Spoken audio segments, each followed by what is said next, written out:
in Making It Black Artists, Making It Happen with Yvonne Penn. Today we have with us Mr. Keith Joseph Atkins, both writer for the screen and stage. In addition to writing for the hit television comedy Girlfriends, starring Tracy Ellis Ross, he is also a highly decorated playwright with commissions from some of the nation's most prominent theaters, including New York's The Public Theater and Chicago's Goodman Theater. Last, but certainly not least, he is co-founder and artistic director of the new Blackfest, which is an annual theater festival. Yes. An annual theater festival, which this year starts next week, March 13th through the 19th. Yes. Mr. Atkins, thank you so much for sharing your time with us today. Glad to be here. Awesome, Yeah. awesome.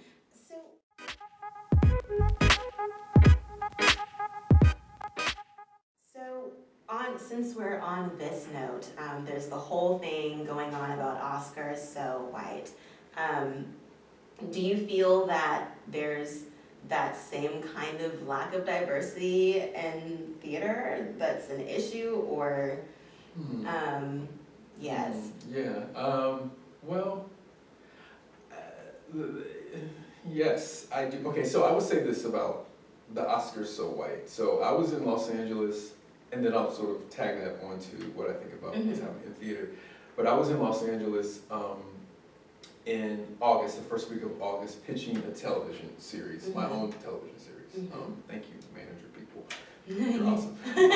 And so I went in, I think I had like 8 meetings with various production companies and networks. Yes. And I could count on half of a finger the number of people of color that I saw in positions of power, positions who I even pitched to. Like I think there was one Chinese American guy that was part of a Sony derivative, like some Sony derivative, like production company, whatever. Yes. But he even actually took me out of the office and into like the lunch sort of plaza area, and then had me sort of pitch my stuff and sort of talk out sort of my story to him, and then ultimately tell me that he wasn't in a position of power to actually do anything. So it was kind of very telling as far as like who's making decisions out there on anybody's story. Do you know what I mean? Like who's, I don't know. So that really, that was fascinating and troubling for me. It's like, oh my God, so my future is in the hands of someone who isn't even me. Do you know what I mean? Like, who doesn't even know me. Anyway, so that's a problem. Hollywood, there is certainly a problem in the decision-making world, right? In theater, I feel that there are certainly people in New York City theaters, certainly artistic directors and literary managers who are advocating for diversity. And I feel like in the last 2 years, there's even been more effort and more willingness to sort of look at the absence of diversity and why that is, and sort of confronting systemic whiteness or systemic racism, whatever you want to call it. So I do feel like that is happening. And I can point to those people and bring them into the room and they would fill up this room. You know what I mean? Like it's a decent amount of people. But I do feel the majority of theater artistic directors and leadership folks in New York City are not invested in diversity. So I can point to some people and point to a couple of institutions to say, yes, they're advocates for diversity, but for the most part, there's a certain level of privilege and entitlement that seems to be not interested in engaging in diversity or other people's voices unless it's through their gaze. And that to me is very problematic in 2016.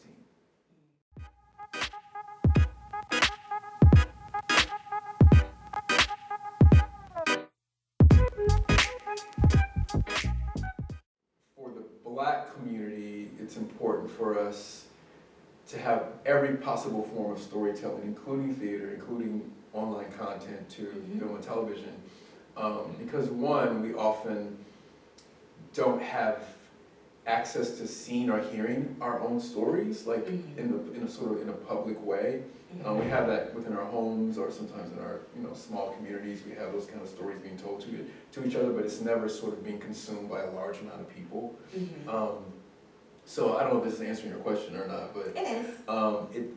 To me, it's really important for that reason, but also we need to be able to exorcise and exercise our testaments, our legacy, our ancestry, our commonality, our uncommonality, in order to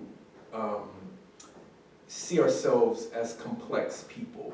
I feel like what's happened over the generations and generations is that there's been this white gaze as far as story is concerned. And so sort of like the institution of whiteness or systemic whiteness has created Black story, and the masses, including Black people, have also consumed what systemic whiteness has given us as far as our own stories. So sometimes we buy into and think that the truth exists in another person's gaze of who we are, right?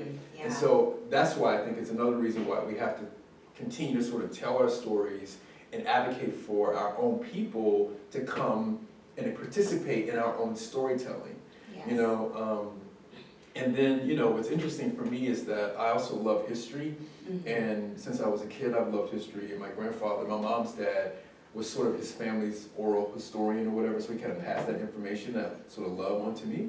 And then, so as I became an adult and just sort of started cracking and sort of penetrating our family's history, I started learning about free people of color in our lineage, and white indentured women, and African men, and shoemakers, and enslaved people who became property owners, like this whole complex sort of experience that I come from. And then sometimes when I express it to other Black people about like the people of color legacy in my family, they seem shocked that that's even possible, or they want to know what the hook is. Like, what you really saying is they was freed. I'm like, no, they were free. Like, you know what I mean? And so, you know what I mean? Right, you know what I mean? But it's like there's something about not even being aware of our own story. Do you know what I mean? So we challenge each other, like, that couldn't be true. It's like, who's saying that? The sort of systemic whiteness that sort of defined who we are? Like, no, we should be able to define and tap into our own complexity to be able to share our complexity and not to be afraid of our complexity. You know what I mean? And it takes work. So for me, as far as how theater as storytelling is important, because we have to just take ownership of our story and advocate for ownership of our story, and advocate for authenticity, and advocate for our gaze of our own story, and advocate for everyone to be interested in consuming our gaze of our story. Do you know what I mean? Like, and for me, I find it a little problematic in 2016, and I go to the theater, or even movies for that matter, or even television, that's a whole other conversation, but where I see the Black playwright, or even the playwright of color, pandering to the white audience. Like there's some particular trick they're trying to, because it's so like there's somewhere in their minds where they're feeling like, well, I know white audiences are the ones who buy most of the tickets, so let me do something for them. And I don't think that's necessary. Like I don't even feel like I wonder if you actually like survey the average white audience member in New York City and ask them, do you need for me to pander to you? They will probably say no. Do you know what I mean? Like we're not even just underestimating even the audiences. It's ridiculous.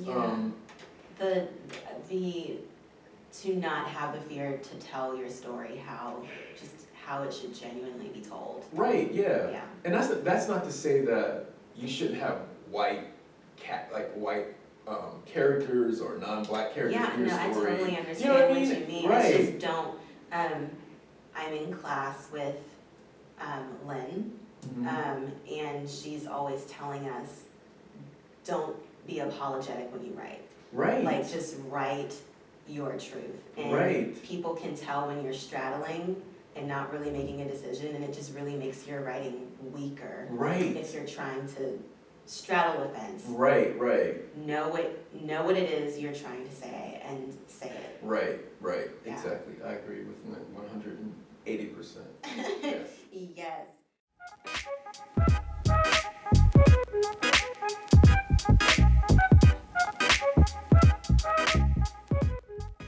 On that note, why don't we talk about the new Blackfest? Okay. So it was you and 2 or 3 other founders, correct? Yeah, 2 other founders, yes. 2 other founders. Yeah, Jocelyn Prince and Jay Holcomb. And what inspired you guys to create this theater festival? Well, I was living in Los Angeles, Mm-hmm. and I decided to come back to New York City to sort of continue my playwriting career. Yes.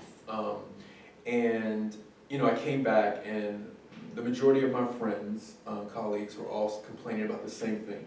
Mm-hmm. The same thing they were complaining about before I left to go to LA. Mm-hmm. The lack of diversity, the lack of complex roles, Mm-hmm. only certain playwrights being anointed by certain white institutions. Mm. And I was just like, this is ridiculous. Like, we can't just sit still. We have to do something. So Mm-hmm. I had it in my mind that I would create some kind of organization, whether it was just sort of people coming to my apartment every week and just reading work and, doing something and renting some space downtown. I didn't know. Yes. Arena Stage, maybe a couple of years after I came back, Arena Stage was hosting this thing called, I think it was called the New American Play Institute, or the New Play Institute. Uh-huh. And it was like this institution that was all about sort of unpacking the problems in American theater from every possible angle. Mm-hmm. And so part of what they decided to do was have this convening, I think it was called Black Playwrights or something like that. Mm-hmm. There was 40 Black theater practitioners invited to the Arena Stage to talk about sort of the current state of Black American theater. I was not invited, but Robert O'Hara, a playwright, was invited and emailed me and basically said, "Why aren't you down here?" And I'm like, "I was not invited," And he says, "Well, I just told them they need to get you a train ticket and blah, blah, blah." So literally they called me and I was on the train, Amtrak, heading to Arena Stage. It was a 3-day panel, a 3-day convening, talked about everything. At the end of that convening, the question was raised by the director, Dave Dower, about now that you know what the issues are, what are you gonna do, right? And so people were just sort of sitting there. Lynn Nottage was there. And I stood up and I said, well, I think I'm gonna start a theater festival. I don't know what that will look like, but Yeah. I wanna do that. Yeah, people were like, yeah, calling it. And so that kind of, then a couple people said other things, whatever. And then as we were sort of dispersing and having reception, Jay Holcomb and Jocelyn Prince both came over to me and said they were interested in helping me with the festival however I wanted it to look like or however they could help. Great. Lynn Nottage came over and heard us talking and said, hey, if there's anything I can do, like even if you want to do a fundraiser, you can use my backyard, invite people, and so that's how it started. Like it was literally like at the convening, and so it just sort of this is the 6th year, this is the 6th year. Yes. Mm-hmm. I need to follow you around some more. Okay, so one thing I loved in the description of the festival, there are 5 keywords that I found very intriguing: urgent, community, visionary, everyone, and now.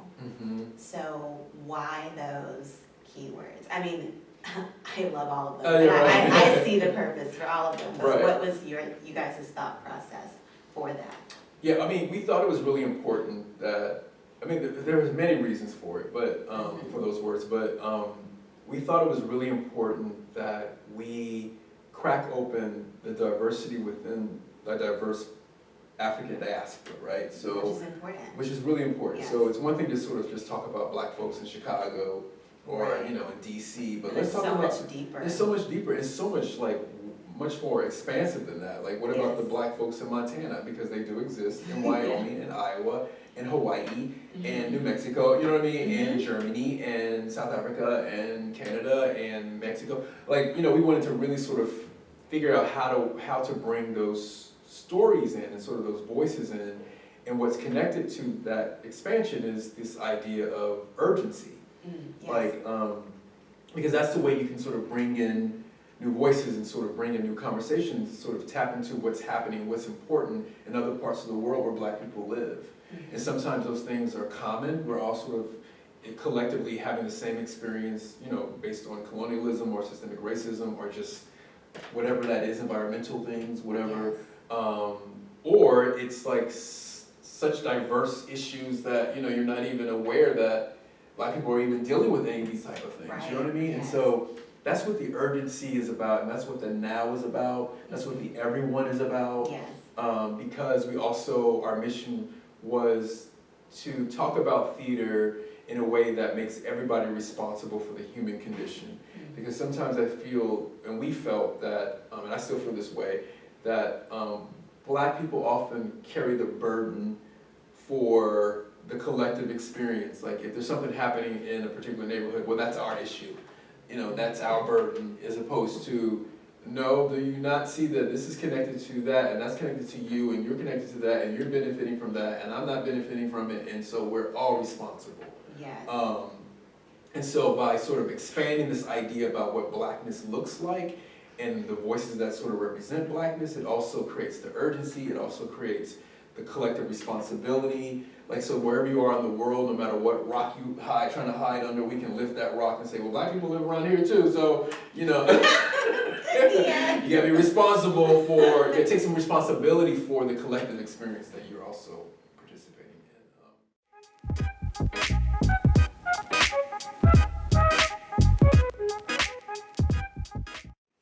Since you're a writer for both the screen and the stage, just what brought you to this career choice?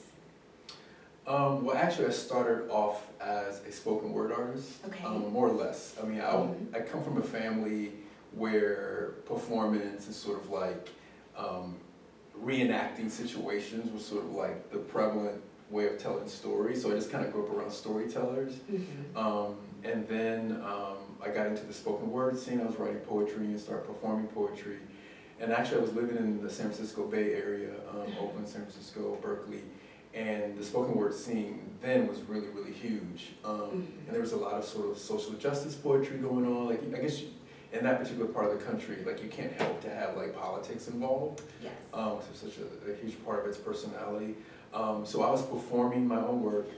And a friend of mine who was a novelist, aspiring novelist at the time, she came to one of my readings and said that my poems are actually like monologues.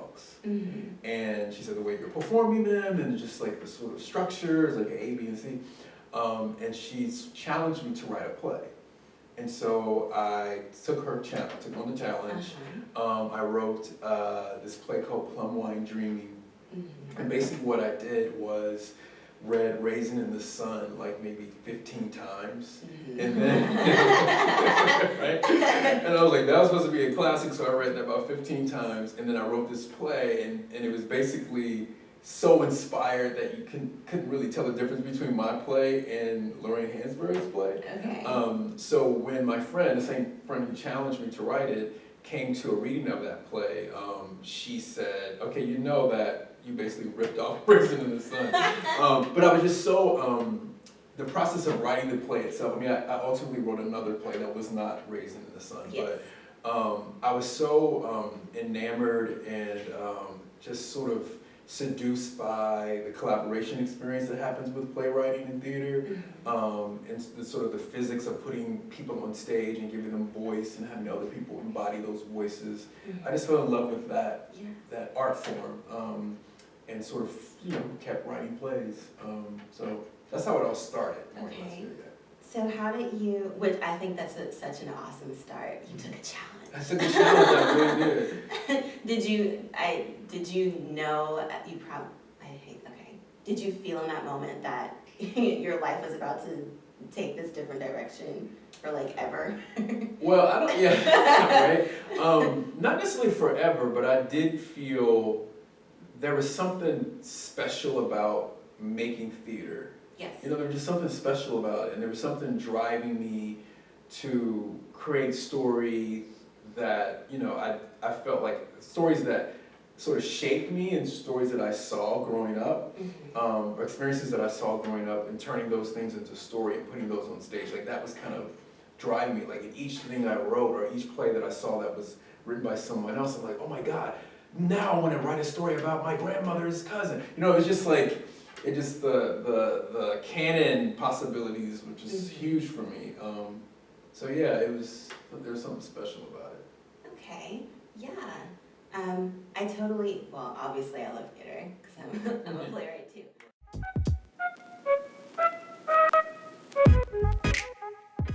So, also interesting, so how did you make that transition into television and doing television? Okay, another very interesting journey. So I was living in the Bay Area. I was living in Oakland, California at the time, and I was spoken word, and then I started writing plays, right?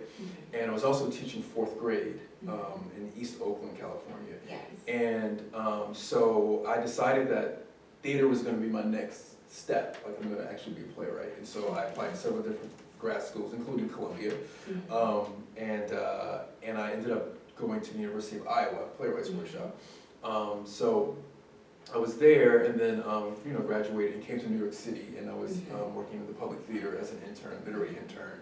And then and they also ended up putting one of my, actually it was my graduate thesis in their New Works Festival, which sort of put me not necessarily on the map, but it certainly gave me a lot of exposure. Yeah. For a fresh playwright, that's right. big. Yeah, and at the time I didn't realize it, Yes. because I was still kind of like, I don't know what I'm doing, and I don't know if the play is ready, and I was handing people like, you know, half sort of baked story and things with, you know, grammatical flaws, and you know, because I was just very young and new. But anyway, I was writing plays and starting to get commissions, and for me, I'm also, I mean, people consider me gregarious. Like, I know that I'm a social dude, so I like hanging out. You know, I just like being around people. Yes. And there was something very isolating about just writing all day. So I decided to act. Okay. Because I was like, well, that would get me in the room, and I can always be around theater, and then I can be social, whatever. And I also had this sort of performance sort of history with my poetry. So I literally got an agent. I sent out like 100 headshots. One agent responded, and that agent sent me on an audition. And this actually is going to take me to how I got into television. No, I'm loving this story so much. I got an audition for a play at Crossroads Theater in New Brunswick, New Jersey. A play called Whiteness by Kathleen McGee-Anderson, who was also a TV writer herself. And then I also got into another play by Tracy Scott Wilson. She wrote the story, and I guess the most recent, I think it's called Buzzer. They did at the public theater last season. And the Goodman. But anyway, she had a play called Exhibit Number 9, and I was cast in both plays, right? But the first play that cast, so I literally went on 2 auditions on one day. The first audition was Exhibit Number 9. The second one was Venice. The people from Exhibit Number 9 called me like immediately, like, we want you in this play. It was like an ensemble thing. The next day, the Crossroads people called me and said, we're casting you in this other play as like a really important character, and it actually puts you in equity.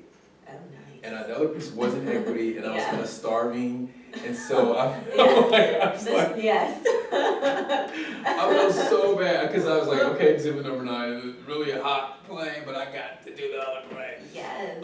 So I ended up taking that Crossroads production, and so Kathleen heard through the director I was also a writer, a playwright. So she asked to read some of my stuff. I gave her some of my stuff, not thinking anything would happen from it. Like, so used to people saying, let me read your stuff and whatever. Nothing ever happens. Gave her my stuff. She said her and her partner were trying to adapt plays into film or TV or whatever. I had no idea what that meant. And then once the play closed, she said, I'm going to call you at your plays. And I was like, yeah, sure. Nice meeting you. And everything I would never see her or hear from her again. And maybe like a month later, she called me to tell me that her partner was Bill Cosby. Oh my gosh.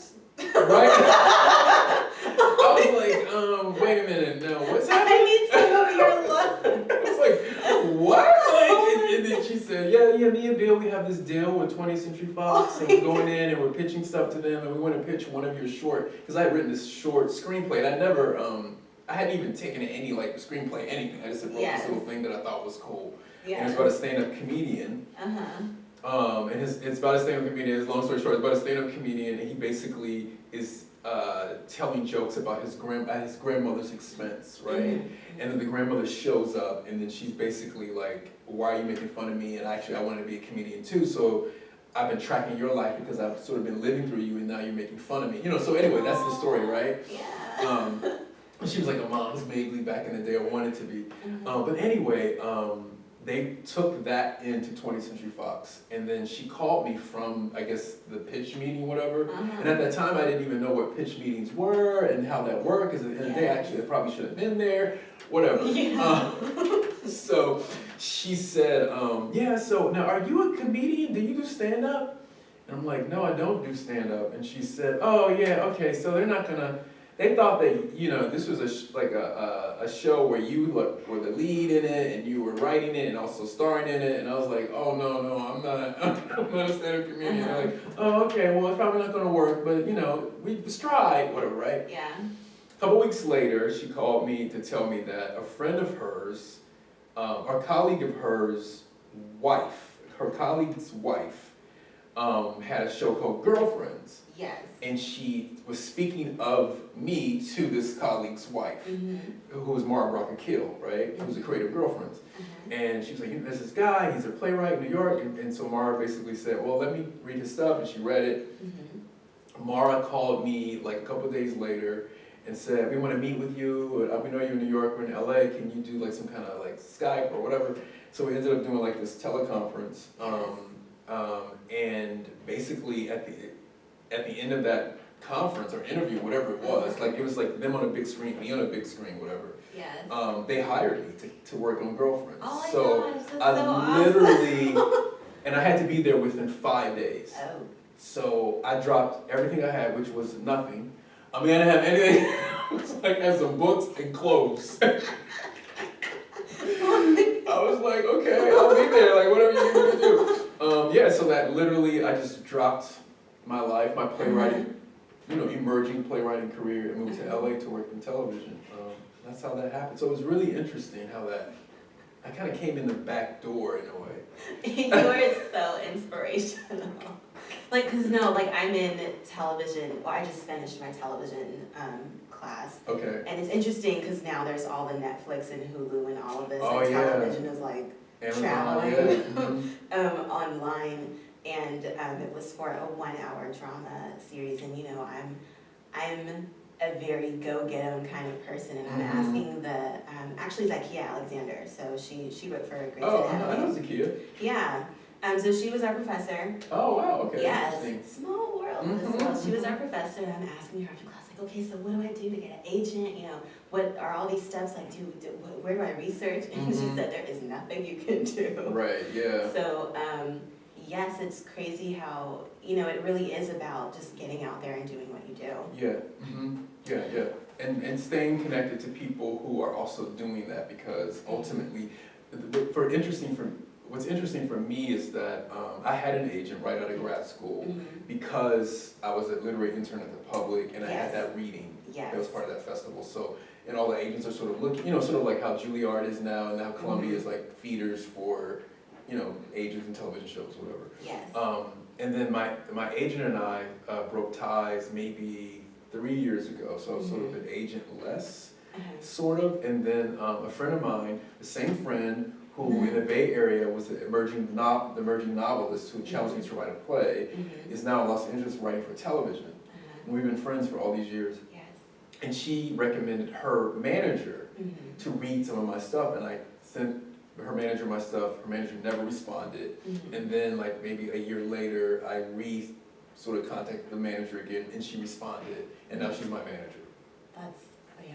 You see what I mean? Like, this it's is just such a learning experience for me, right. Just listening to you. I'm over here just having this wonderful academic time in my nerd way.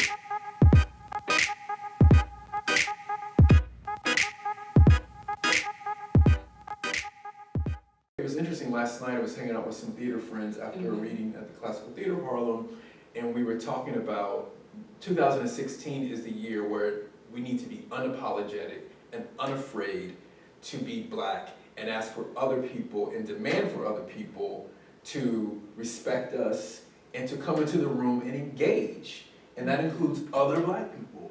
Yes. Do you know what I mean? Yeah. Yes. You know, so yeah, so maybe I'll leave you with that.